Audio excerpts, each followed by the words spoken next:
Hello friends, welcome back to my channel. मैं हूं आरती और स्वागत है आपका मेरे चैनल आरतीज डायरी में।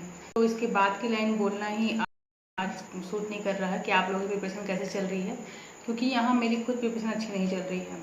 क्यों?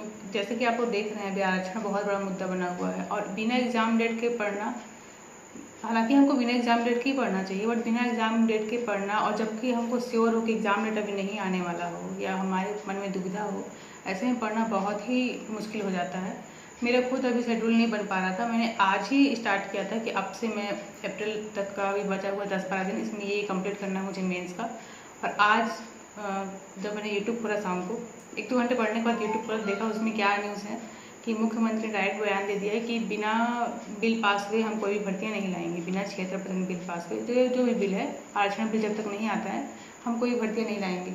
तो ऐसे में तो बहुत ही बात मामला हो गया। जब भर्तियाँ ही नहीं होंगी और जब बिल पास कैसे होगा? राज्यपाल उस पर हस्ताक्षर कर नहीं रही हैं और यहाँ भी अपना बिल मतलब वापस लेने के तैयार नहीं। 50% आरक्षण होगा नहीं। एसटी वर्ग भी अलग, उनको अपना 32 ही चाहिए, ओबीसी को अपना अलग चाहिए।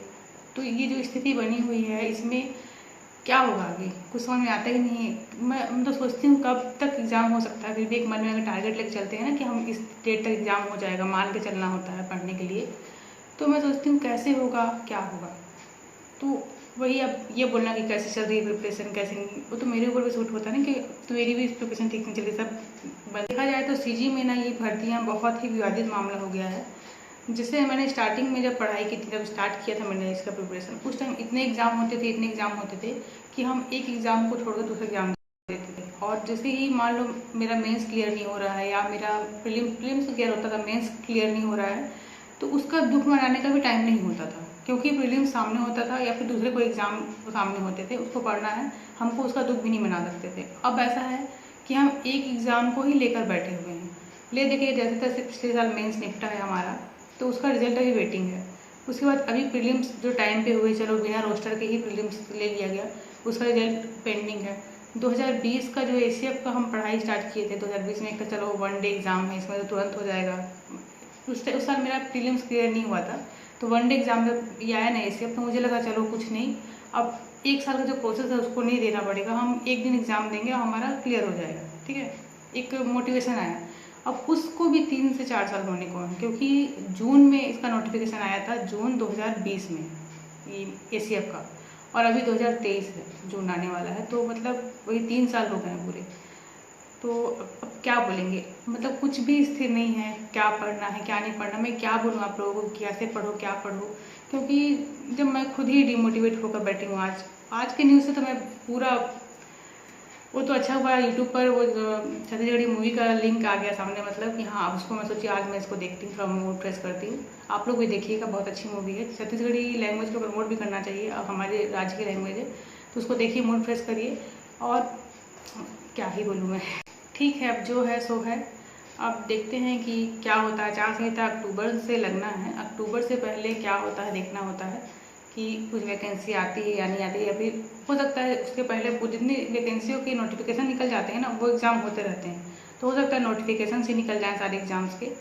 तो होप सो कि अच्छा ही हो।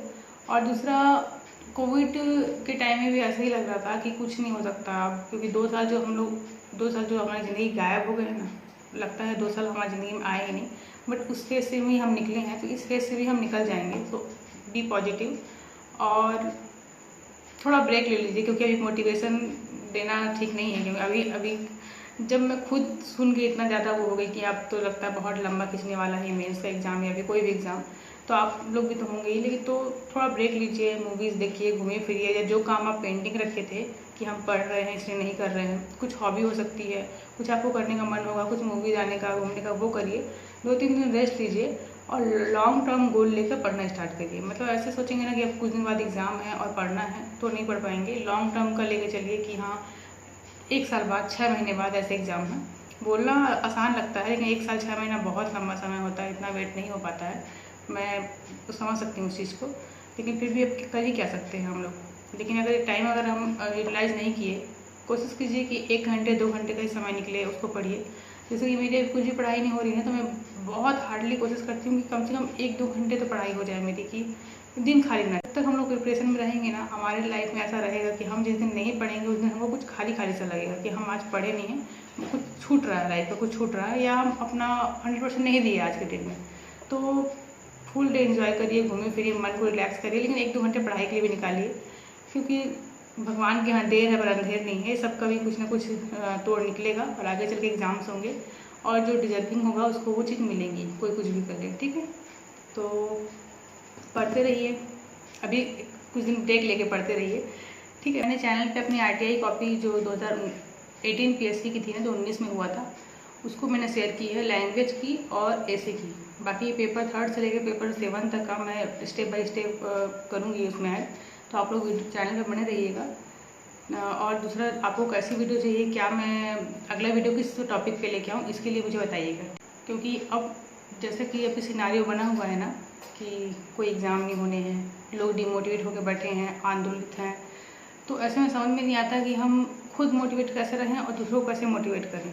क्योंकि ऐसे पब्लिक प्लेटफॉर्म पे आकर कुछ बोलना ये भी बहुत बड़ी जिम्मेदारी वाला काम होता है, क्योंकि आपको बहुत लोग सुन रहे हैं और आपके बोलने का असर लोगों पे होगा। जैसे अभी CM जी ने जो भी अपना बोला, उसका असर कितने लोगों पे हुआ, कितने लोग ही का मनोबल टूट गया कि अभी वैकेंसी आने वाली नहीं है। तो जो शब्द होते हैं ना, वो शब्द बहुत गहरा असर करते हैं, तो इसलिए हमको भी बोलने से पहले सोचना पड़ता है। तो आप बताइएगा कि अगला वीडियो किस टॉपिक पे आए, या मैं आप लोगों की कैसे हेल्प कर सकती हूँ, ठीक है। तो आज की वीडियो में इतना ही। अगर वीडियो पसंद आई हो like comment subscribe. Thank you for watching और बी मोटिवेटेड। मैं भी कोशिश करती हूँ, ठीक है। बाय।